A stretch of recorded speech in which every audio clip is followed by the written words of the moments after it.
J.P. Morgan for comment. They made clear they do not debank anyone for political reasons, but also said they support regulatory reform to prevent something like this from happening again. We also reached out to the Bank of America. We have yet to hear back from them. All right, joining us now with reaction, he is the chairman of the House Judiciary Committee, and that is Jim Jordan. Well, if you look at the New York Post and our friend Charlie Gasparino, he said that the banks confirmed that this debanking did take place because of pressure from the Biden administration, banking regulators, and the Fed. So it either happened or it didn't happen. Well, we know it's happened, Sean, because we've seen it before.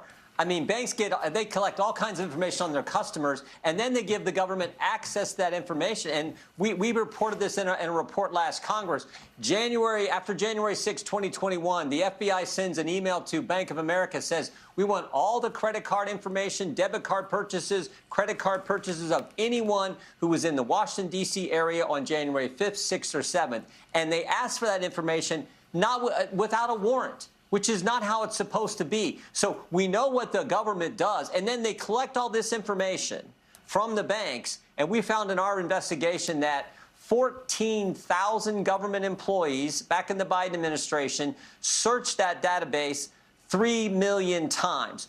Information the banks has, the government's going in there and finding out things about Americans that they're not supposed to, again, without a warrant. And that is not how it's supposed to work in our country. You want to search through your stuff, your viewers' stuff, my stuff, the people I represent. You want to go through our stuff. The government's supposed to go get a warrant from a separate and equal branch of government, not do what they were doing. And then all this leads to what you're talking about. Sometimes then they'll go, well, we're just going to debank these people after what the government's told us to do, what the government's asked for. We're just going to debank them. That's the process that frightens us all.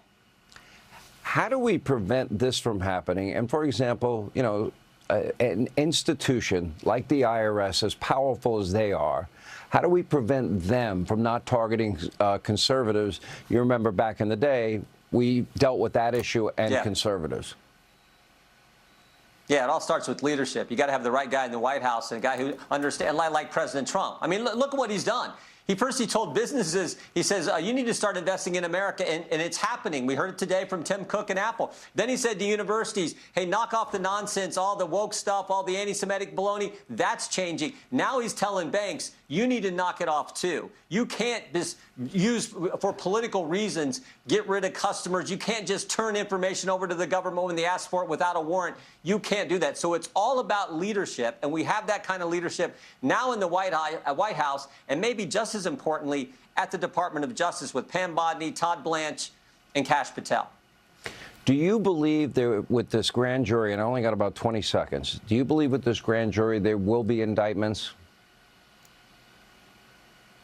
Relative to what Tulsi's brought forward yes. on the Russia case, I think John Brennan is everything I can see. This guy changed the intelligence community assessment. It was at his prompting, and Clapper and these guys. So I do think there's something there. And God bless Tulsi, again, showing leadership, bringing this information forward, and then forwarding it on to, referring it to the Justice Department. So we'll see what Pam and Todd and the team there at the Justice Department do.